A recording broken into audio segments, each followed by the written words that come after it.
Yeah, I can see. Okay, Hmm. awesome. So do you want to start or shall I? I'll let you start. Okay.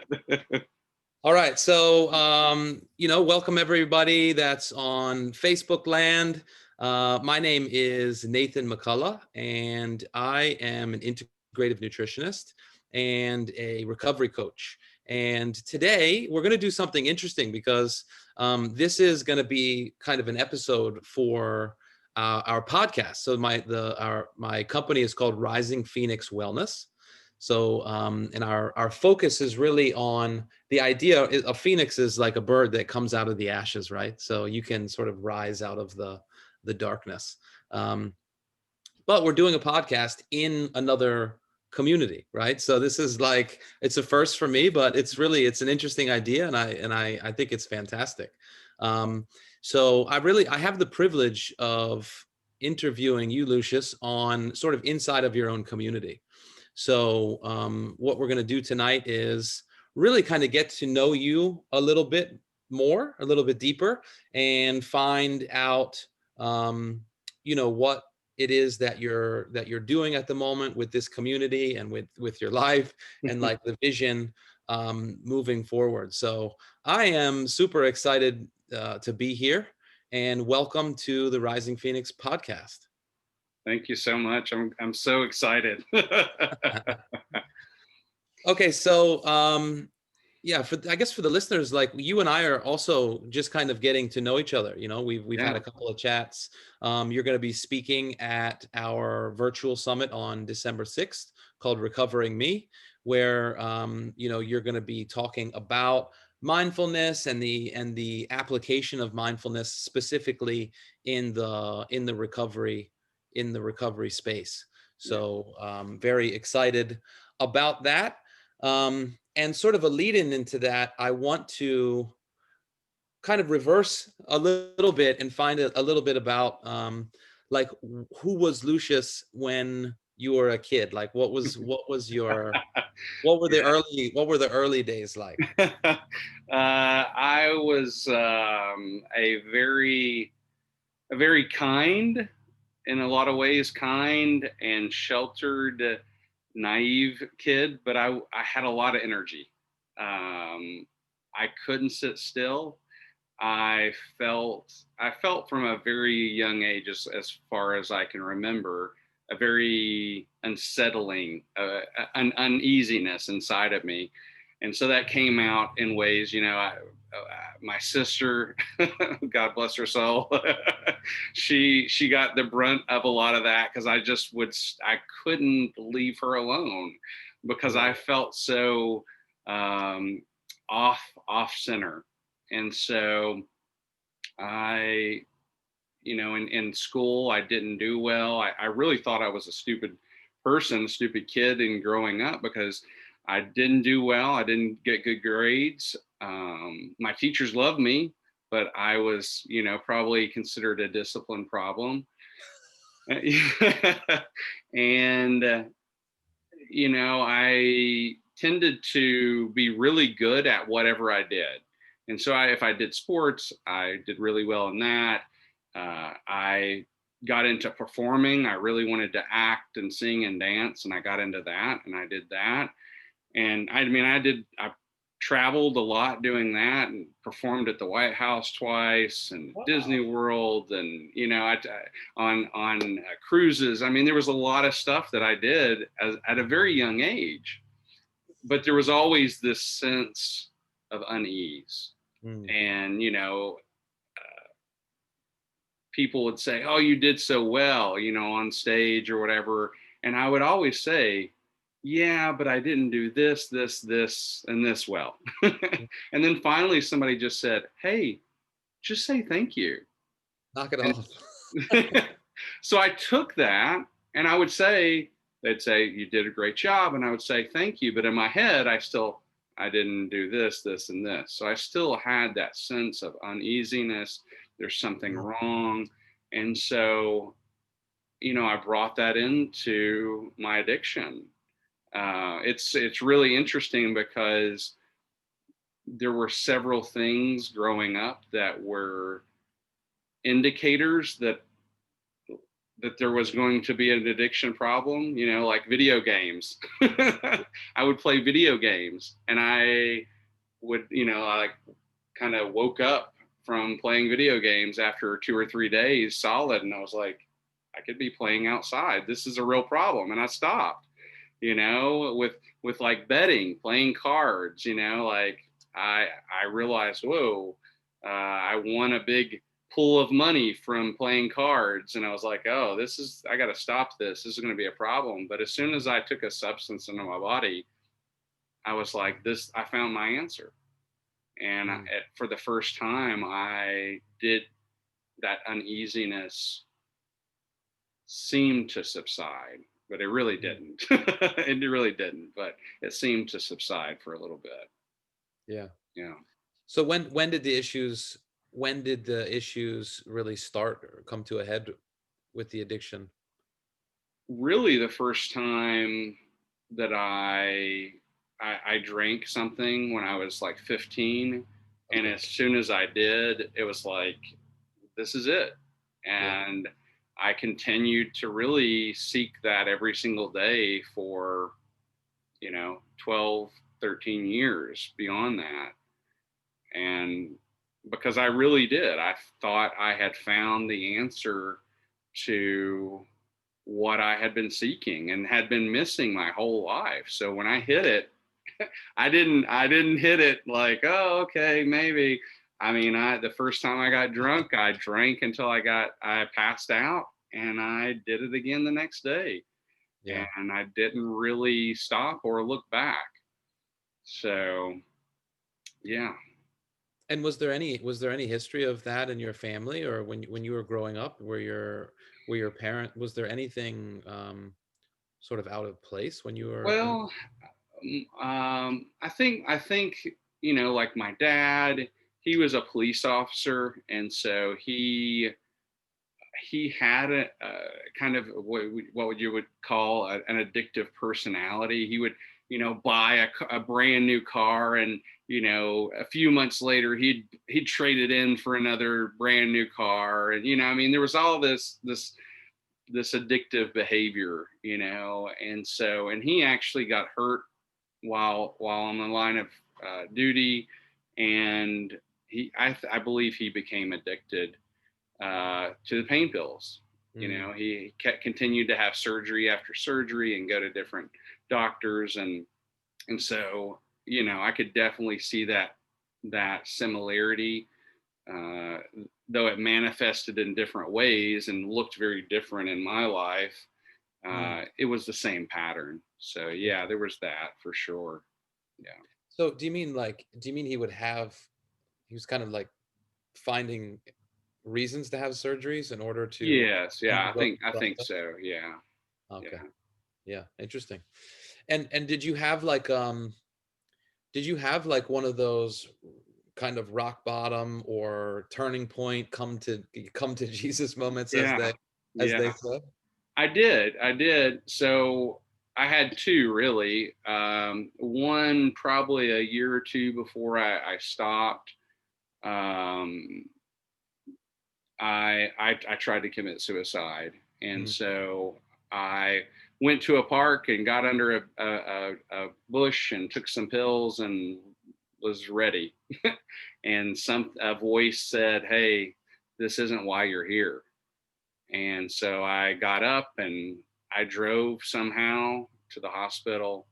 I don't really remember it. Luckily, I didn't kill myself or anybody else, but so I continued to live in active addiction for probably a year or two more, and always trying to seek something else. I realized I was always, I mean, I got a comparative religious studies degree while I was in active addiction. So I uh-huh. was constantly seeking some kind of answers and solace. And then finally, I woke up another day a couple of years later and was like, I want to die. But I realized that's not my purpose. So that was really my point at which I was like, something has got to change. Yeah. Yeah, it's interesting because earlier you said you found your solution, right? So Yeah. I think part of that is really it's really important, because no one was having that conversation with me when I was struggling, was this idea that it's kind of like the drugs and the alcohol, they're so bad and everything is wrong. And, Yeah. it's really like contending with there's something wrong with me and this behavior is bad. Yeah. And I think one of the things that's really helped me as time has gone on, especially working with other people, is really acknowledging that whatever it is that you're using, whether it's food or alcohol or drugs or pornography or relationships or Yeah. whatever it is that you're using, it is a solution Hmm. Yeah. to something that's going on, right? And it works Yeah. Yeah. for a particular period of time until it doesn't anymore. Yeah. Um, And that's part of what, it took so long for me to realize, because I'm like, this can't be bringing me down. This is the solution, so uh and I do remember a point at which I was awake one night, and it dawned on me that, I take drugs, I regret it, I feel horrible, so I take more drugs. And I was like, yeah, I think this is a problem. And then I passed out and I didn't remember it. But yeah, it did serve a purpose, because it I thought it really, I did need something. It just wasn't that. And right, so that's part of the work that I do is, even our, in 12-step programs, we call them defects.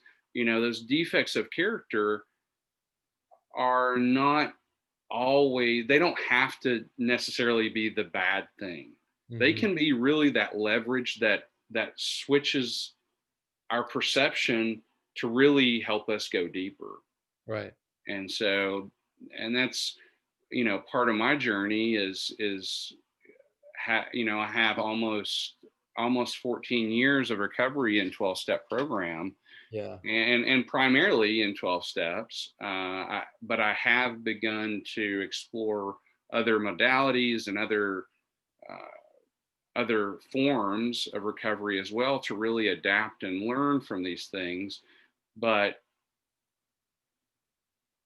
there's a point at which those insecurities, that low self-esteem, can be switched and changed to really propel us toward greatness. yeah.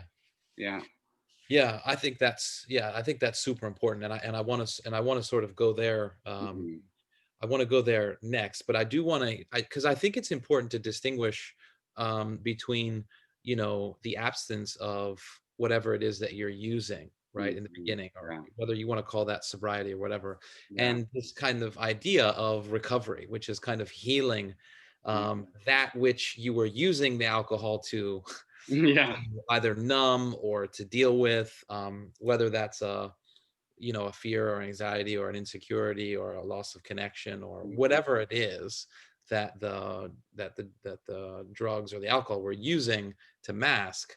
One of the things that I found early on in my recovery process was that actually got worse Yeah. when I stopped when Yeah. I stopped using. And I think because for me the focus on stopping, which was sort of that was in my mind in the beginning, Mhm. it caused a lot of issues, because when you stop using the thing that you've been using as a coping mechanism, what happens is you have these like raw emotions, and all of that stuff that you Yeah. haven't dealt with for so long becomes just super right there on the surface.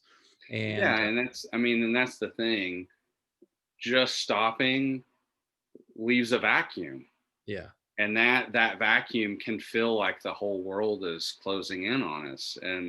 And so finding those things that can, replace and add, and really, it's really redirecting our energy. yep, So instead of doing this, I'm purposely, intentionally changing my focus this way. right, Yeah. Yeah. Yeah, and I think that's part of the reason why I was having you come on the Recovering Me um, virtual summit that we're doing is because that summit is designed actually have a very holistic approach, right? So Yeah. many different people have different approaches to recovery, and I know that your one of your main things is mindfulness, right? Yeah, it is. And I'm interested to hear about, like, at what point along the path did you encounter and become really interested in being a practitioner of mindfulness? So I had been doing meditation, even in active addiction, trying to at least, um, and even when entering into recovery, I really struggled because part of me still that kid that can't sit still, and I don't want to miss anything. I don't, and so it was really a challenge to begin to bring that awareness. And so I have a degree too in education and have been a school teacher, and so I really use that to enter the world of mindfulness. Mm, And through that process of teaching it to kids and practicing it for myself and teaching it to parents and how to integrate it into their lives as a family, I realized this is really could be really transformative for people in recovery. And mm, so I really began at that point to apply it to my recovery and found a new sense of centeredness and ease and really that serenity that I had not experienced in the time that I've been in recovery. got And it. so I was like, I've got to start helping other people to learn how to do this, how to apply it. And what I think I bring to mindfulness too is a unique approach that it's not just about sitting. Sitting and doing the practice is important, but there are ways to integrate it into our lives that is really essential. Just like the recovery process, Yeah, it really mirrors that process of recovery as well. yeah. It's interesting that you say that you have that kind of that kind of pent up energy where you're always kind of looking other places for things. And so did just out of curiosity, did anyone try to put you on like medication for when I was a kid? I remember Yeah, because I had not hyperactivity, but I had attention things. It's like yeah, constantly daydreaming.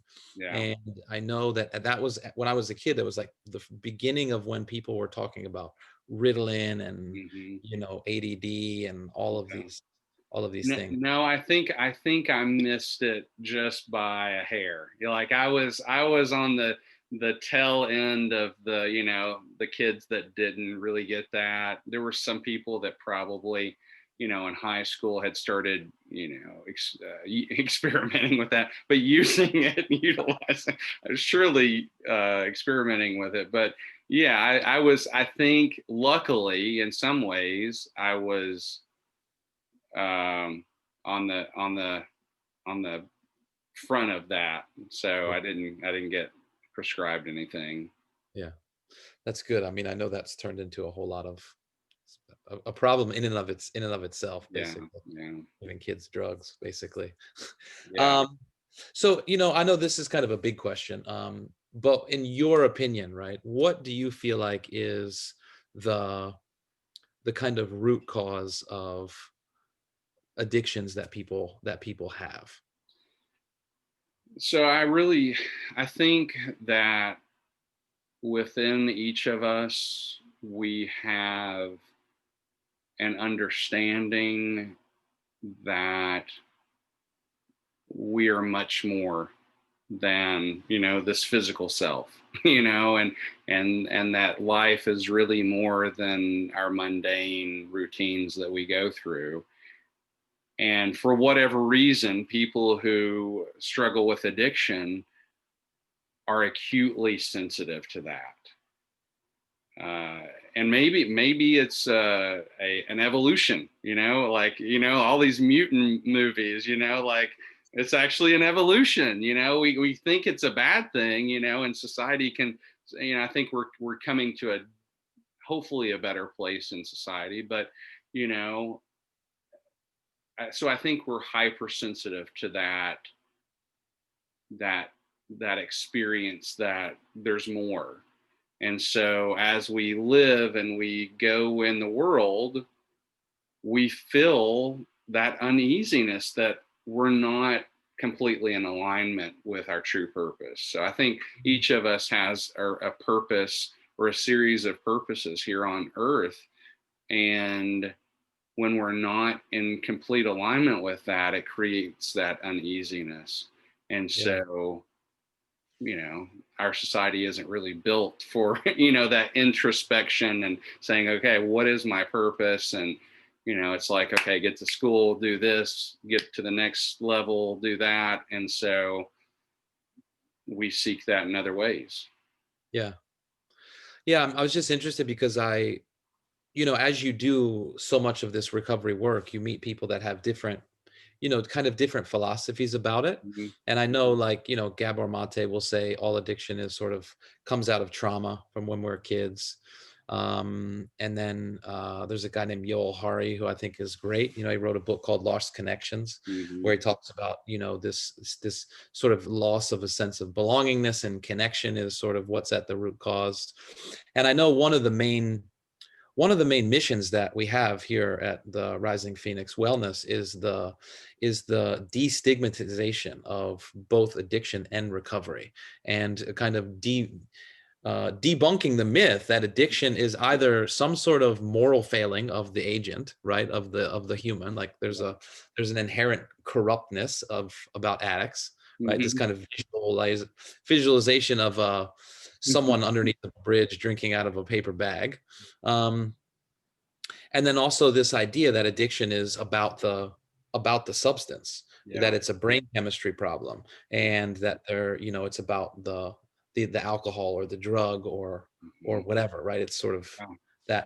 that sense. And I'm always curious to hear what other people's philosophies are, because when I grew up in a really loving family, Mhm. Yeah. and my parents are still together. Mhm. Like, was like a cradle of love, really. Yeah.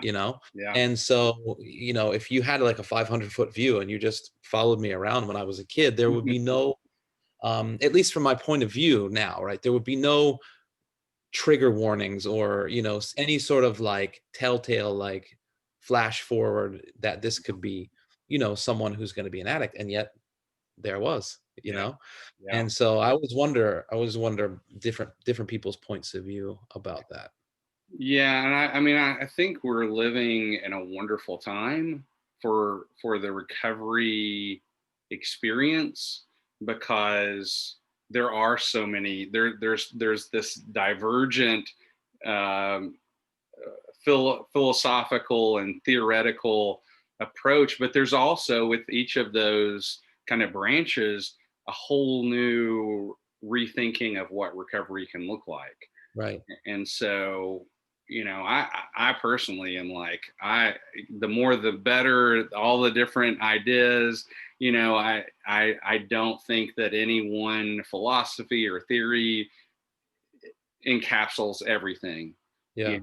But once you take the substance or the behavior away, then that longing is still there, that you were talking about. It's like, oh my, I have the feelings, and and we feel that experience once again, that something isn't right. Yeah. And so what do we need to do to bring our life and our thinking and our behavior and everything into alignment? So Yeah. Yeah, that's where I think the second half of what you were saying earlier is really interesting, in terms of what it is like on the other side of, maybe not on the other side of recovery. Like, it's not like we have this handled, right, as people yeah, no. been recovered for a while. But what it kind of, like, the flower that it makes available, in terms Hmm. of, when you do that deeper work in order to get out of the dark, just Yeah. to get out of the darkness, I do believe that there is a really amazing sense in which it makes something available Yeah. that someone who hasn't necessarily had to quote unquote deal with their demons, they Yeah. may not have the gift or the opportunity to have done that. And so I think one of the reasons why I sort of came out the closet and have been really passionate about working with people is because right now I feel like that restlessness that you were talking about earlier, Hmm. like there's an epidemic of that in the world Yeah, at the moment there when it is. comes to immediacy and social media and just the world that we live in. There's such a hyper stimulation that I feel like we're all addicted. Oh yeah. Yeah. And and the work that you've been doing this for 14 years, which like this incredible. um what you have to offer, even to someone who's not necessarily quote unquote in Yeah. in addiction or whatever, is so amazing. So can you talk a little bit about what you feel like the recovery process has given you as like a gift in your own life? Yeah. Well, I mean, it has given me the courage to really dive deep and do some of that processing, um, because I think you're correct. Like really, people with addiction, I feel like we are just human by a thousand. We're living the human experience by a thousand. It's not that we're different. It's Right. just that we're more sensitive, and it's that heightened humanness. And Mm, so I think recovery has really given me that way to really cut through the fear, because with addiction, my life is on the line. Like yeah. if I didn't have that, then it could be easy for me to just sit back and go, I don't think I'm going to do this, because it is hard work. It is really Yeah. hard work. And so I think that's why the work that I do is primarily with people either in recovery, or struggling with addiction, or their family members, because that's really Right. the other side of that coin, that they're struggling and they have that sense that there's more. And so, but I'm not opposed to working with people outside of that realm, but really those people have that innate drive because they know what has been in their lives before doesn't work anymore. And Right. so that seeking is there, that passion is there already. Yeah. Yeah. Yeah, no, I think that's totally true. It's so funny that I've never heard anybody say that before. When you said that, like we're human times a thousand, it's like really that really intuitively really Yeah. makes a lot of sense to me. Yeah. So if you had to take if you the concept of recovery, right? So what does recovery mean to you? Yeah, that's a good one. So, and that is an evolving, ongoing um, definition for me. But really, right now, it is that experience and practice of going within, and that can be done through a series of, and 12 steps. It's working the 12 steps, meditation, all of these different practices to go within, to tap into that purpose and that drive, and then to have our lives align with that purpose. Mm, And so, what I had originally dreamt of with the mindful recovery coach group and the work that I was doing was really a sense of self-care, mm, working with people who were in recovery related fields who have that passion already.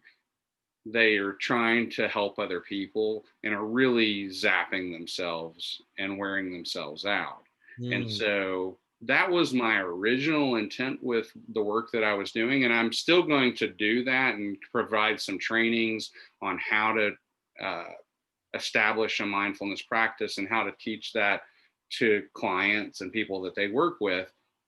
But I realized recently that self-care is just a symptom too, if I have to start practicing self-care, then I'm not addressing the real issue. And the real issue is I'm not in alignment. And as Right. soon as I come in alignment with that true purpose, then my life just falls into place. There's not that with self-care, there's that constant, I gotta do this, I gotta help, I'm fighting, you know, but with coming into alignment, the our whole lives can shift and Mm, fit around with a lot more ease. yeah.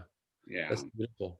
Yeah, that's beautiful. I know when I first started in recovery, it's so interesting you say that because you just recreated my whole experience. Like I was taking all these personal development courses and there's a company called Landmark that I still participate in. It's Yeah. amazing.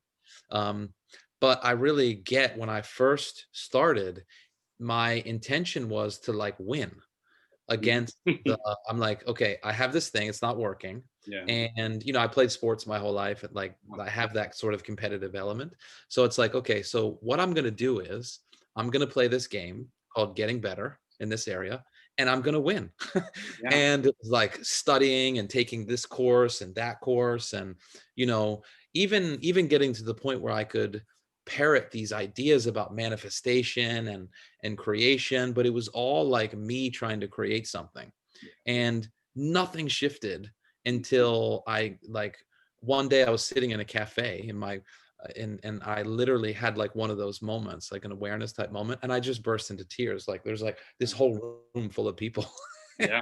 And I'm like crying. My girlfriend actually just walked in the door and she was like, "What's wrong?" And I'm like, "There's nothing wrong." It's like an amazing experience where I just finally let go Yeah. of, trying to overcome my my addiction. But Yeah. I can see I was like obsessively using self-care and all these different Mhm. things. And it was just the other side of a different coin. It is. I was Yeah. exercising like crazy. I was taking personal development courses out the wazoo. Yeah. And yeah, that's so funny. Mm. Well, and I mean, and I think what I've come to understand and in my own life is that having those moments can happen naturally. That's what I really love about the recovery process is that continuously engaging with a process, whatever that process is, it creates some change just by Mhm. itself. Yeah.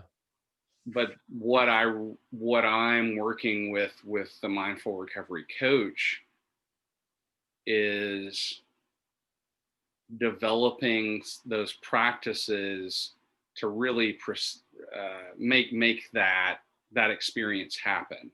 Mm. So there's a reason why in spiritual communities they do a series of things because they know that it's going to lead Oh, somewhere. yeah. Yeah. And there's certain ways to do it and certain positions and all, whatever path it is, they have certain ways of really making that experience happen. And Yeah. so, I've experienced a lot. I've done the self-help and I've really explored all of those things.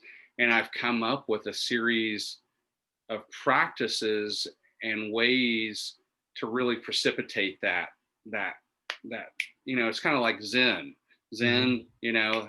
They don't it's like a flash of enlightenment. Yeah. It's not a gradual, it can be a gradual, but really they're precipitating that experience of bam. And so that's what I'm trying to cultivate is that Yeah. experience of like the people who really want to go to that next level and are either new to recovery or have been in long-term recovery and really want okay, let's turn it up a notch. Hmm. Okay. But in a way that's not like I'm going to win. Yeah. I talk about it as diving deep, Yeah. because winning is an outward expression. Oh, for But sure.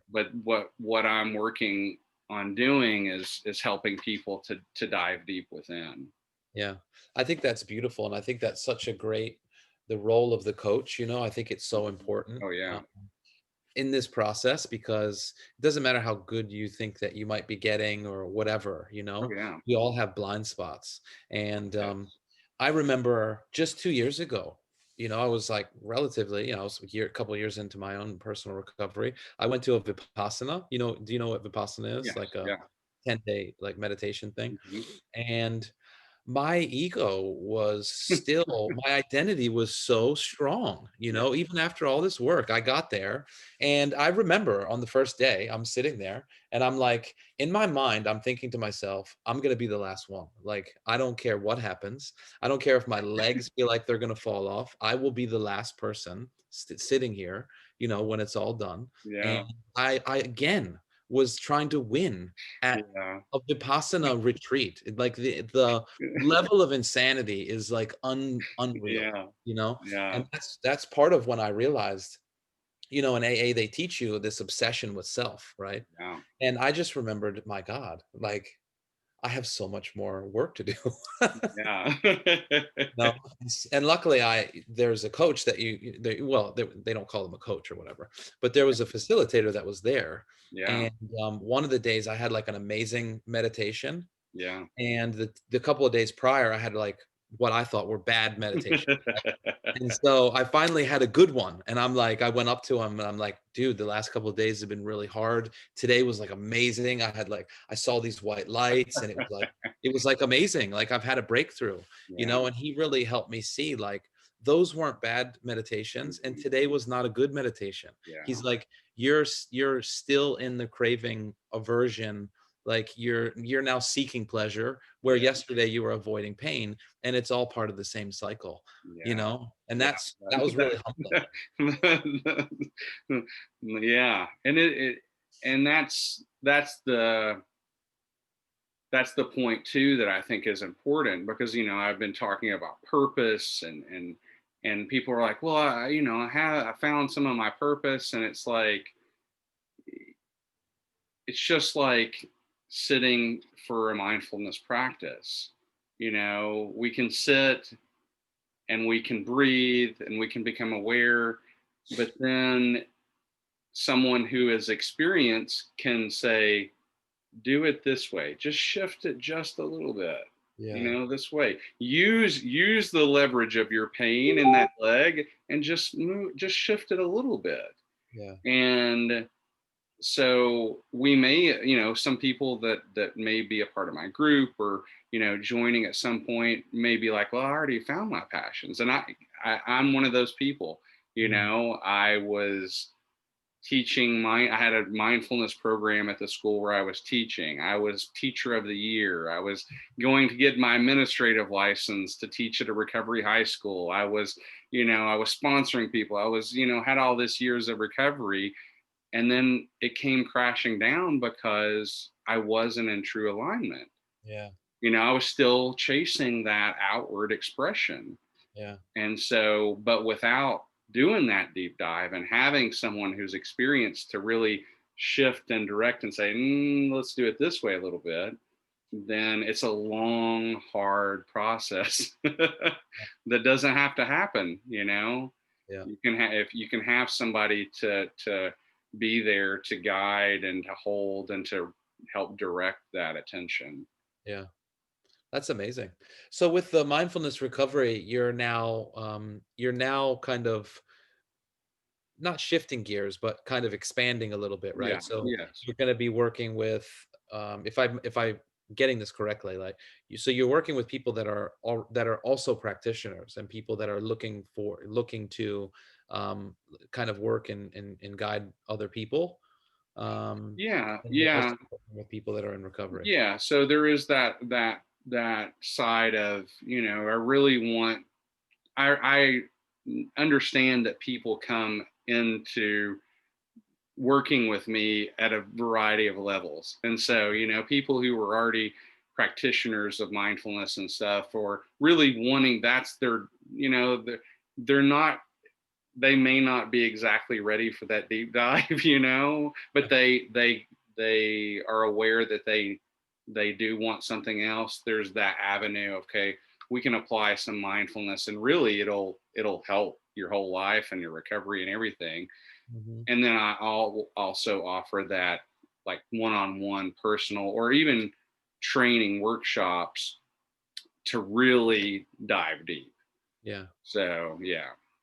Yeah, that's cool, man. So you do like individual stuff as well, work with people one on one. Yeah, so I'll be working with individuals, coaching them, and really helping facilitate that inward dive, and what that looks like, and how to take care of oneself through that process. And yeah, so that's what I'm looking at now as well. Yeah. Okay. And what is how do you so you distinguish between meditation and mindfulness, right? So so mindfulness is a form of meditation. Okay. So meditation is just focusing on something intentionally. I mean, I could, sit here and think about something. Just I could think about, science or whatever it is, and that could, I oftentimes would get confused when looking at books on philosophy. It's like meditations on, Yeah. ethics or whatever. I'm like, what? That's not meditation, but it really is. If you're focusing on something intentionally, then you're meditating.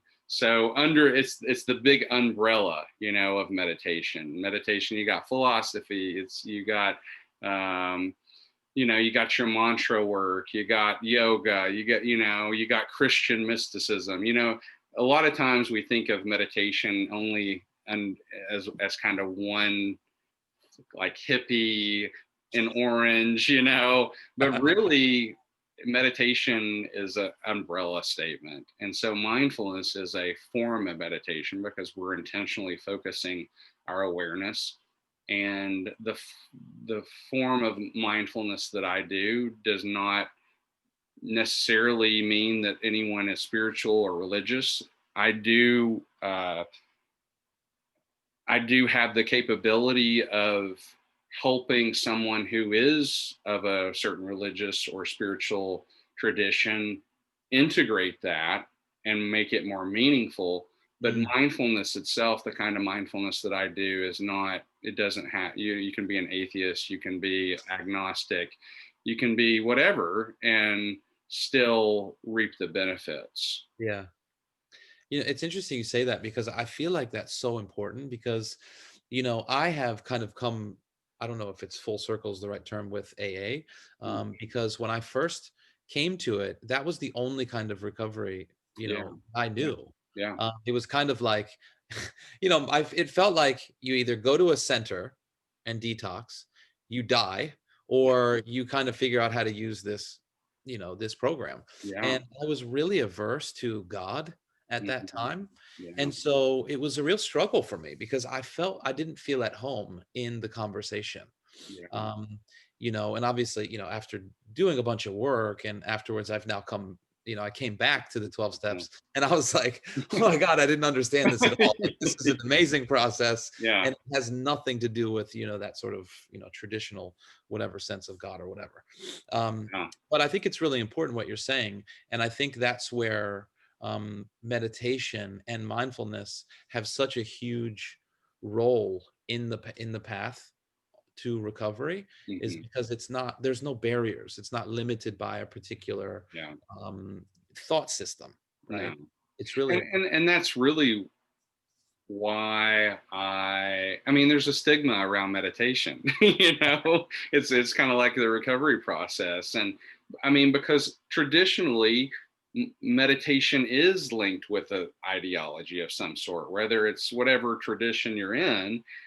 And when I started to practice it and apply it in a public school setting, that's not, you know, that it that's I strongly believe that that doesn't, that if that's the law of the land, that's how we do things. Yeah. And so it's a tool. I realize this is a tool. You don't have to have a belief system.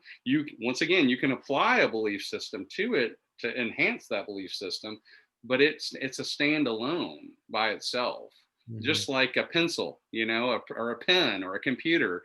Like, I don't have to have a belief system to for a computer to work. I may It may enhance my belief because I can research things and, really delve in, but it's just a tool. And Yeah. so, I think that's one thing that I have unique too, is that I have a knowledge base and experience with working with a wide range of people. And I have tools to really adapt and support people wherever they're at. Yeah. And so, yeah. Yeah, I remember I was listening to one of the things that one of the other conversations that you had in the past that I thought was really fascinating, of how there was a day in school where you were having a really difficult time with Uh, a child that was really, that you were confronted by this other small human being, and that was when you use this mindfulness practice to kind of navigate that space, yeah. and that sort of like a big impact on you, right? It did, yeah, and that's where I realized that a mindfulness is much more than just sitting on a cushion. If it's sitting on the cushion, it's all right. That's all right. Okay, that's all right. That can be beneficial. But if Yeah, I've learned ways of integrating it and applying it as I completely continue to live in this world.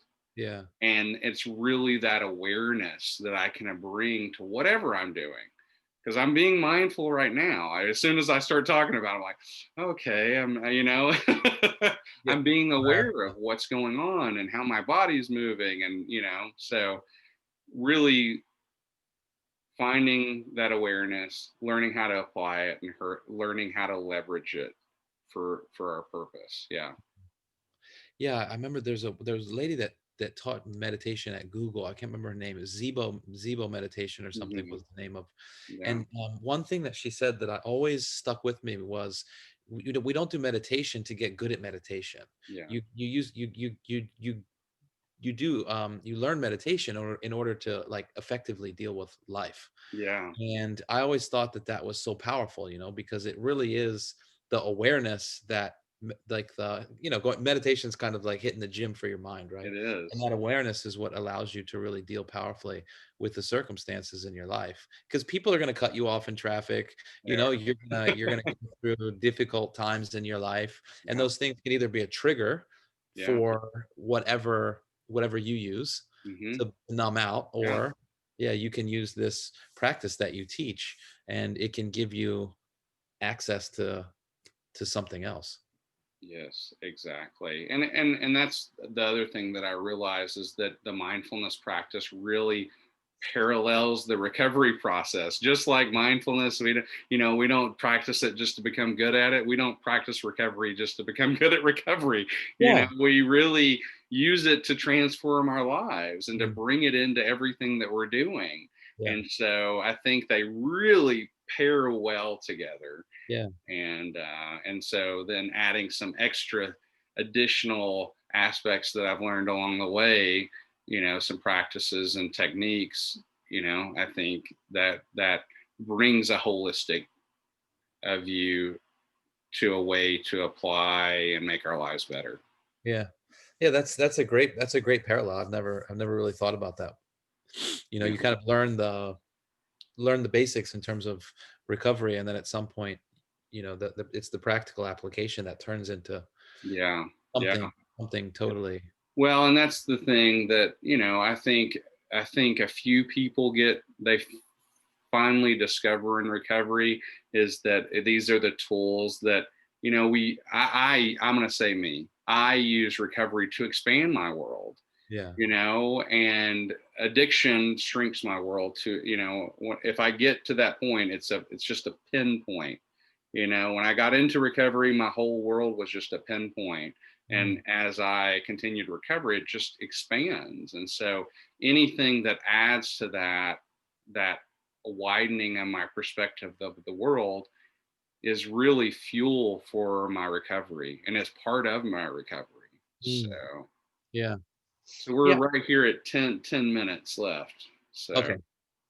Yeah, I have one question for you about sorry, this is me just like picking your brains. Uh, so when I was on the Vipassana retreat, one of the things that they teach you, like even if you have like misalignments and stuff, like yeah, just being with the pain, right? So the suffering is something that we add yeah. with our mind, and Mhm. then the pain is the pain, and then the suffering is in it's in The the story we tell about the yeah, pain. the story Yeah. that we tell. And so I have being in a lot of the like rooms, if you call them Yeah. in 12 step, there seems to be a lot of pain and suffering in a lot of those spaces, and that's where I feel like what you're doing is so important, because ultimately people are there because they want to feel okay, they want to feel whole and complete, they want to not be in pain and Yeah. suffering,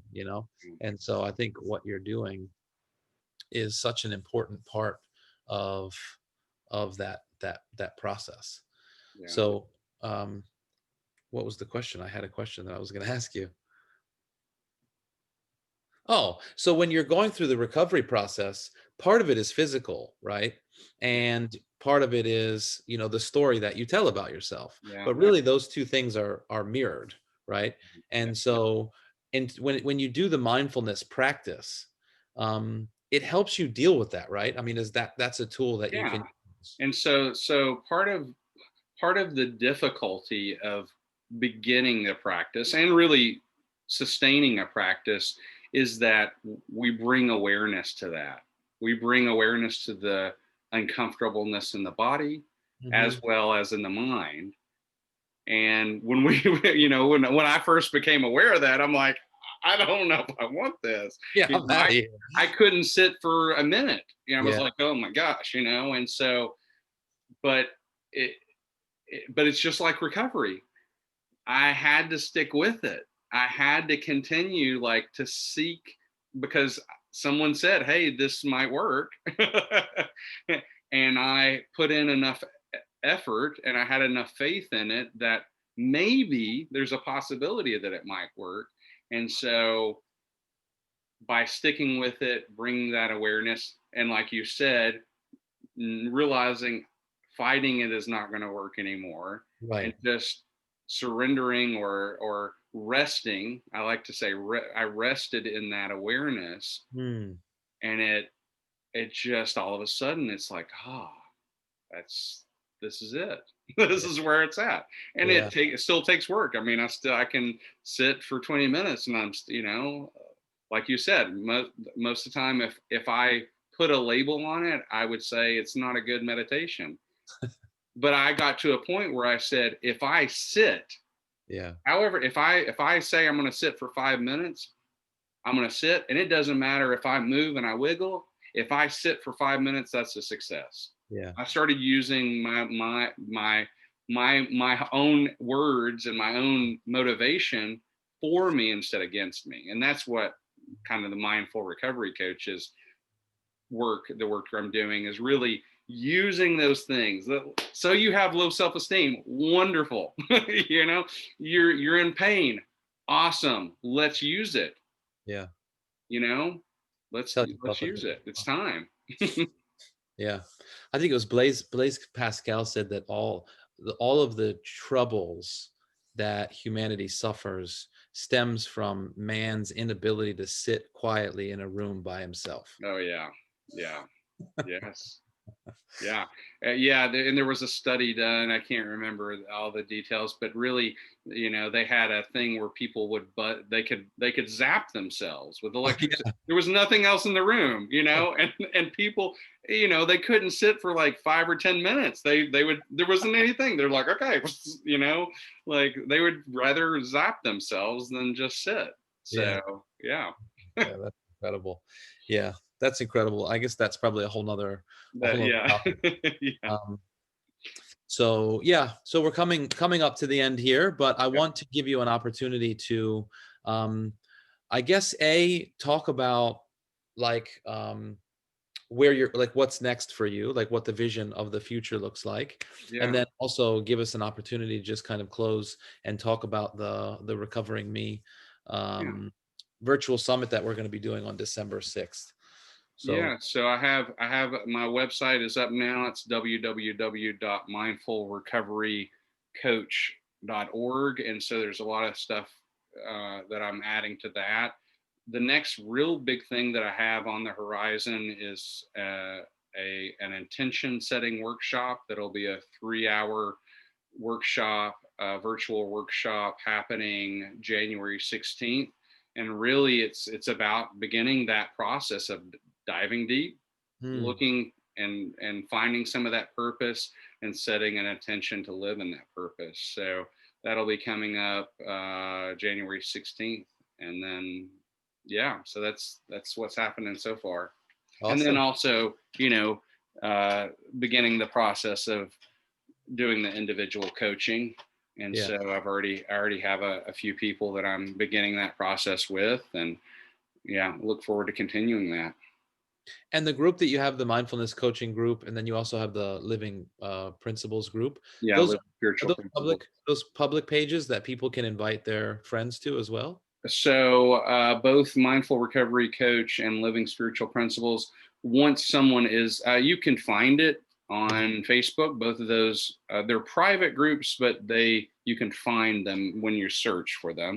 And if Okay. someone does become a member of those, then they can invite people to them. Yeah, Okay, they can invite. Okay. yeah, Yeah, because I think what you're doing is amazing. And for the people that are out there, I would recommend, invite the people that are in your yeah, life to yeah. into this conversation, because the sheer number of people that are either dealing with some version of addiction of them for themselves, or their families are affected by that. It's basically everyone, It and is. Yeah, people need this work. They need this conversation. So what you're doing is extraordinary. And I will say this, for someone that had that experience of restfulness as a kid, and you say you still deal with that type of thing, you have a really beautiful, grounded, like amazing energy as a conversation partner. thank you. So whatever, the work that you're a testament to the work that Yeah. you have done. I appreciate it. Thank you. And really, I mean, that's what I realized. I'm not a bad person. I was uncomfortable with myself and the world in which I lived, and now it's like I'm all right. Hmm. And I've learned to once again rest in that experience of just being who I am. Yeah. Yeah. Awesome, man. Yeah. All right. Well, thank you so much for today. And yeah, on December 6th, we Yeah. are having the Recovering Me virtual summit, and that is going to be a holistic look at recovery. So we're going to have people that are nutritional therapists, mindfulness, meditation, smart recovery, which is something that I don't know a lot about, but I'm Yeah. learning about. Somebody that does music recovery for this company called Sonic Recovery. So we're going to be hitting recovery from the Vedic tradition. So all these different angles. So the mission of that is to change the global conversation around addiction, and give people sort of a buffet of different approaches to recovery, and Yeah. let them find one that really resonates with them on the path. So And I want to say I appreciate that you're facilitating and really getting this going because like I said, I think we're in a wonderful place in the world now where there are so many wonderful different avenues of recovery, and I look forward to learning from the different people in this conference. Yeah. Yeah. Yeah, me too, man. Me too.